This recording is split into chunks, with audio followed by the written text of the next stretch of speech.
ഒരമ്മയാണെങ്കിൽ മകൻ സന്തോഷത്തോടെയും സുഖമായി ഇരിക്കണം എന്നല്ലേ പ്രാർത്ഥിക്കുള്ളൂ. എന്റെ മകൻ ഇപ്പോഴും ഒരടിമയെ പോലെ അവിടെ പണിയെടുക്കുക. വലിയ വീട്ടിലെ ആളുകൾക്ക് ആസ്തിയുണ്ട്, പണമുണ്ട്, എല്ലാം ഉണ്ട്. ഇവനാണെങ്കിൽ അവരുടെ കൂടെ കൂടി ഇതാണ് യാഥാർത്ഥ്യം എന്ന് കരുതിയിരിക്കുക. അവനൊന്നും മനസ്സിലാവുന്നില്ലല്ലോ.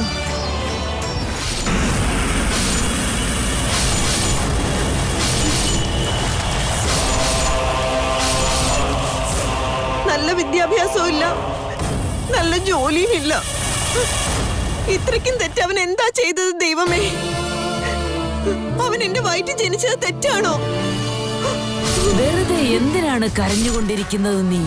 തൃശൂൽ നിന്റെ മകനല്ല, ത്രിവിക്രമനാണ് നിന്റെ മകൻ. നീ ദൈവത്തോട് പ്രാർത്ഥിച്ചതുപോലെ നിന്റെ മകൻ രാജാവായി വാഴുന്നു. ആ ദിഗ്വിജയന്റെ മകൻ നശിച്ചുകൊണ്ടിരിക്കുന്നു.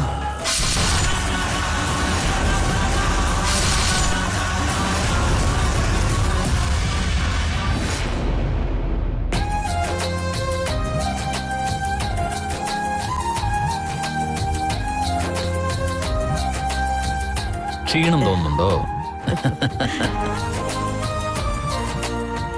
എന്താ എടുക്കുന്നേ എന്റെ മോൻ?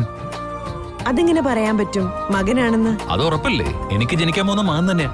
എന്റെ അമ്മേനോട് എപ്പോഴും പറയായിരുന്നു, നിനക്ക് ആദ്യം പിറക്കാൻ പോകുന്നത് ഒരു മകൻ തന്നെ ആയിരിക്കും.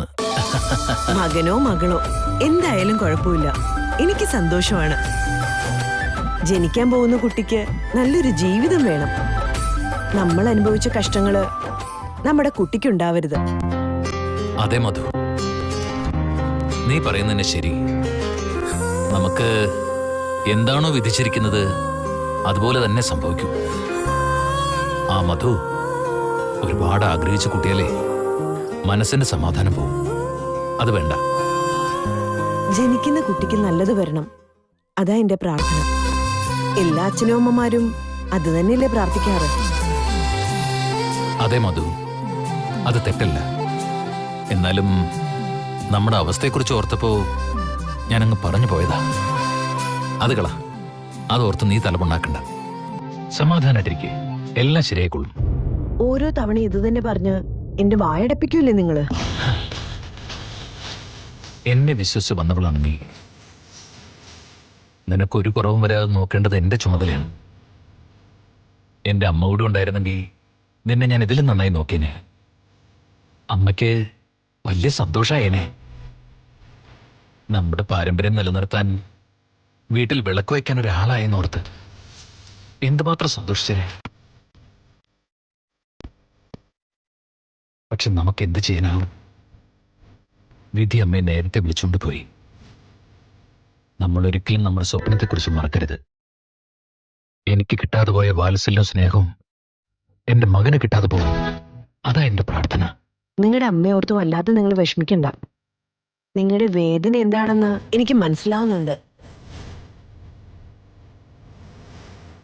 എല്ലാം സംഭവിക്കേണ്ടതുപോലെ സംഭവിക്കും. അത് പോട്ടെ, വാ നമുക്ക് പോവാം.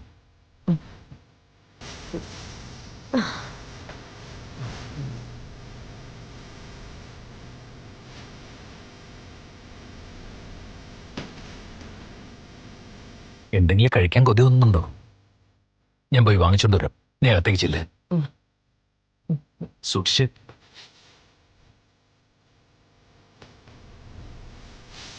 നന്ദീശ,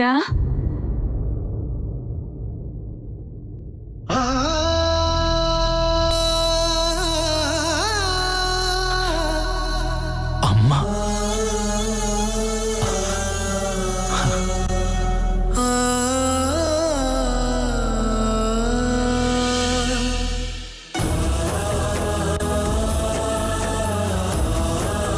അമ്മേ,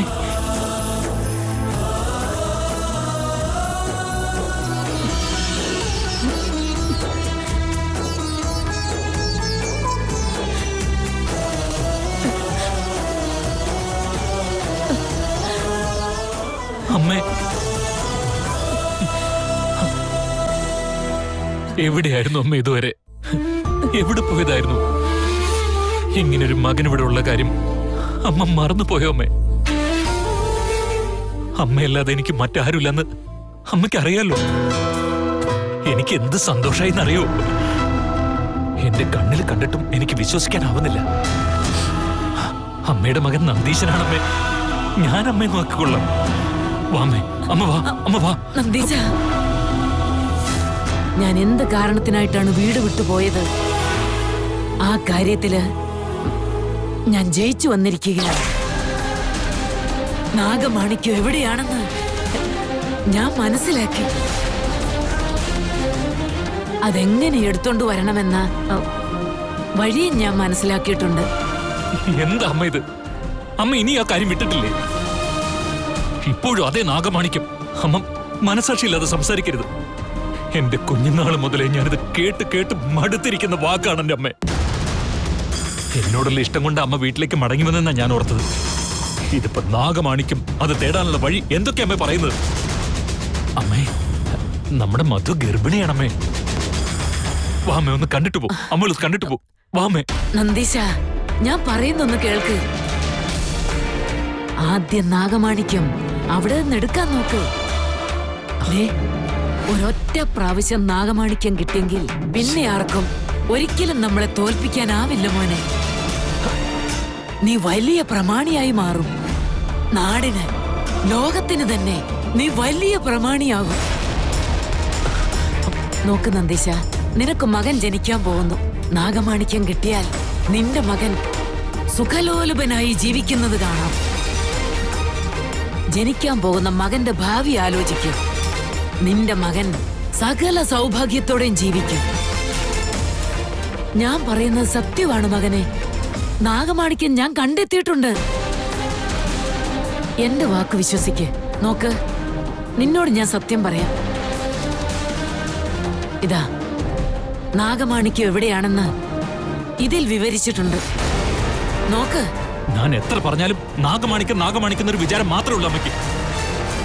നോക്ക്, നിങ്ങളുടെ ദൃഷ്ടിദോഷം, നിങ്ങളുടെ ദുരാഗ്രഹവും ഒന്നും എന്റെ മോനെ ബാധിക്കാൻ പാടില്ല.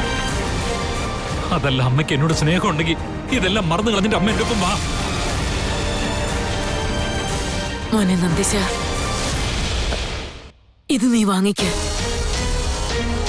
ഇത് നിനക്ക് ഉപകാരപ്പെടും മോനെ. ഇന്നല്ലെങ്കിൽ നാളെ ഇത് പ്രയോജനപ്പെടുത്തി സുഖമായി ജീവിക്കുക.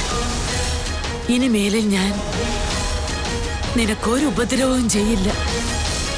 നിന്റെ മോനും എന്റെ മരുമകളും സുഖമായിട്ടിരിക്കട്ടെ. ഞാൻ പോകുന്നു.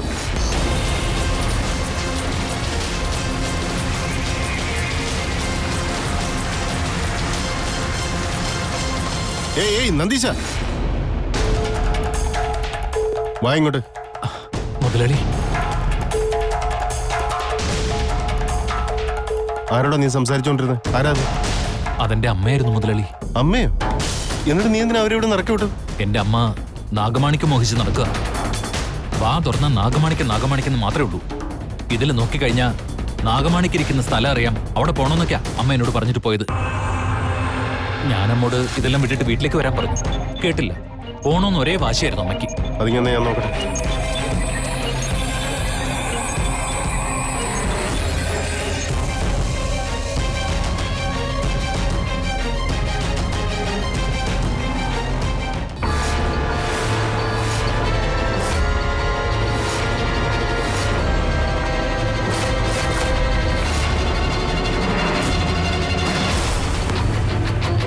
ഗുരുക്കളെ, ഇത് നന്ദീശന്റെ അമ്മയുടെ കയ്യിൽ നിന്ന് കിട്ടിയതാ. ഇതിലെന്തെങ്കിലും സത്യമുണ്ടോ എന്ന് അങ്ങൊന്ന് നോക്കിയാട്ടെ. ദിഗ്വിജയ, നീ ചെയ്തിരിക്കുന്നത് ഒരു വലിയ മുന്നേറ്റമാണ്. അതിന് നിന്നെ എത്ര പ്രശംസിച്ചാലും മതിയാവില്ല. ഈ ഒരു രേഖകൾ ഭൂലോകത്തിൽ വെച്ച് ഏറ്റവും അപൂർവമായ ഒന്നാണ്. ഈ രേഖകൾ തന്നെയായിരുന്നു എന്റെയും ലക്ഷ്യം. അപ്പോ ഇത് പിന്തുടർന്ന് പോവുകയാണെങ്കിൽ നമുക്ക് നാഗമാണിക്യം കിട്ടുമോ? അതെ, കിട്ടിയിരിക്കും. തീർച്ചയായും കിട്ടിയിരിക്കും. ഞാൻ ഇതിലേക്ക് എത്താൻ വേണ്ടി എടുത്ത വഴികളെല്ലാം ഇതുപോലെ തന്നെയായിരുന്നു. പക്ഷേ അന്തിമമായൊരു പൂർണ്ണത കൈവരിക്കാനായില്ല. ഇതുള്ളതുകൊണ്ട് ഇനി കാര്യങ്ങൾ എളുപ്പമാകും. ഇനി അങ്ങ് എന്താണ് ചെയ്യാൻ പോകുന്നത്? ഞാനൊന്നും ചെയ്യാൻ പോകുന്നില്ല. ചെയ്യാൻ പോകുന്നത് ദിഗ്വിജയനാണ്. ഗുരുക്കളെ, എനിക്കെന്ത് ചെയ്യാൻ പറ്റും ഗുരുക്കളെ? ഞാൻ സിദ്ധി ലഭിച്ചവനാണ്. നാഗമാണിക്യം എടുക്കാൻ ഞാൻ പോകാൻ പാടില്ല. ഞാൻ അതും മറികടന്നവനാണ്. ഈ നാഗമാണിക്യം ദിഗ്വിജയ, നീ തന്നെ പോയി കൊണ്ടുവരണം. അങ്ങ് എന്താണ് ഈ പറയുന്നത് ഗുരുക്കളെ? ഞാൻ പോയി എടുക്കണമെന്നോ? ഈ രേഖകൾ കൊണ്ടുവന്നത് നീയാണ്. നാഗമാണിക്യവും നിനക്കുള്ളതാണ്.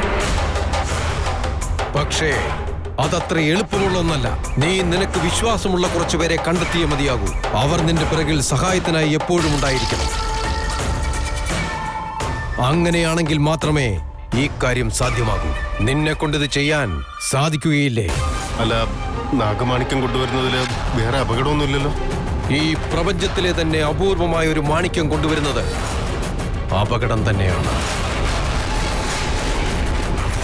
ഒരിക്കൽ നീ ആ നാഗമാണിക്യം സ്വന്തമാക്കി കഴിഞ്ഞാൽ പിന്നെ നിന്നെ ജയിക്കാൻ ആർക്കും കഴിയില്ല.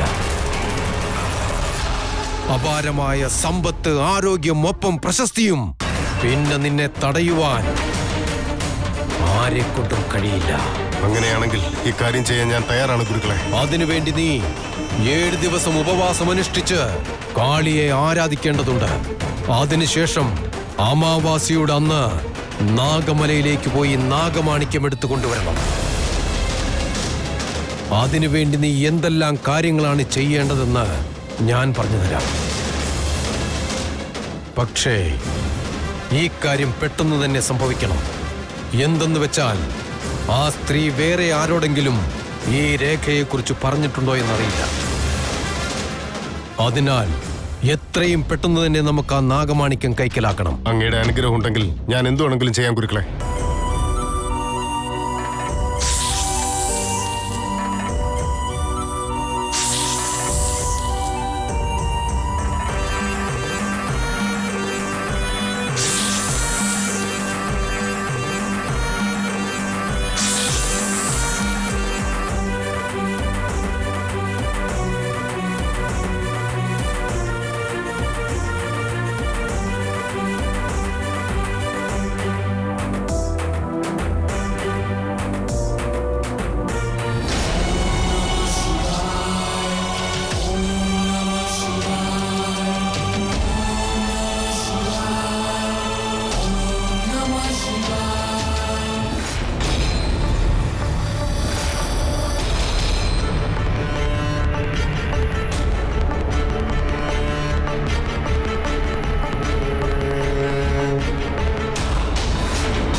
നീ ഇതോടെ തീർന്നടാ.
എന്റെ മകൻ എങ്ങനെ ജീവിക്കേണ്ടതാ?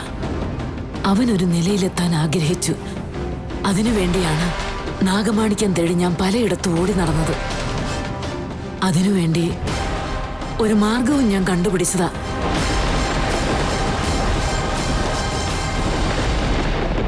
എത്രയൊക്കെ പരിശ്രമിച്ചിട്ടും എന്തു ഫലമാണ് കിട്ടിയത്?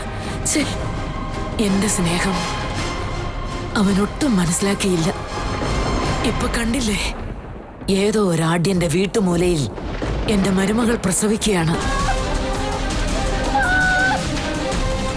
അങ്ങനെ ഒരു ജീവിതം ആർക്കു വേണം?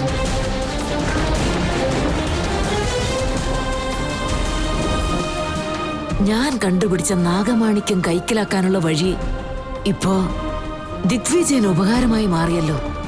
എന്റെ മകന്റെ തലയില് ഇവന്റെ ജോലിക്കാരനായി ജീവിക്കാനായിരിക്കും വരച്ചിട്ടുണ്ടാവുക. പക്ഷെ എന്റെ പേരക്കുട്ടി ഇങ്ങനെയാവാൻ ഞാൻ സമ്മതിക്കില്ല. ഇനി ഇതുപോലെ സംഭവിക്കാൻ പാടില്ല. എന്റെ മകൻ എന്തെല്ലാം നഷ്ടപ്പെട്ടോ അതൊക്കെ എന്റെ പേരക്കുട്ടിക്ക് കിട്ടണം. അവനൊരു രാജകുമാരനെ പോലെ ജീവിക്കണം. ആഡംബരത്തോടെ സുഖിച്ച് ജീവിക്കണം. അതിനൊരേ ഒരു വഴിയേ ഉള്ളൂ. എന്റെ പേരക്കുട്ടി ദിഗ്വിജയന്റെ മകന്റെ സ്ഥാനത്ത് വളരണം. ഇവിടുത്തെ മകൻ എന്റെ പേരക്കുട്ടിയുടെ സ്ഥാനത്തും. എങ്കിൽ മാത്രമേ എന്റെ ആഗ്രഹങ്ങൾ സഫലമാകുകയുള്ളൂ.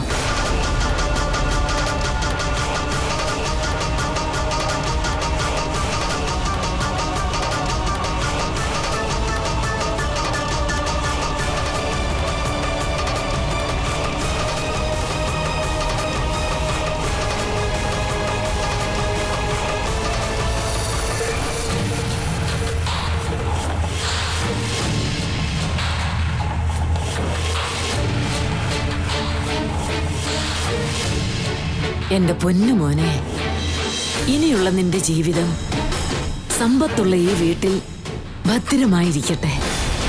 നിന്റെ യഥാർത്ഥ അമ്മയുടെ സ്നേഹം നിനക്ക് ലഭിക്കില്ലായിരിക്കാം. പക്ഷേ അതുകൊണ്ടൊന്നും സംഭവിക്കാൻ പോകുന്നില്ല. നിന്റെ സ്വന്തം അച്ഛനും അമ്മയ്ക്കും പോലും സത്യം മനസ്സിലാവില്ല. ഈ സമ്പന്നമായ വീട്ടിൽ നീ രാജാവായിട്ട് ജീവിക്ക്, സന്തോഷത്തോടെ കഴിയ.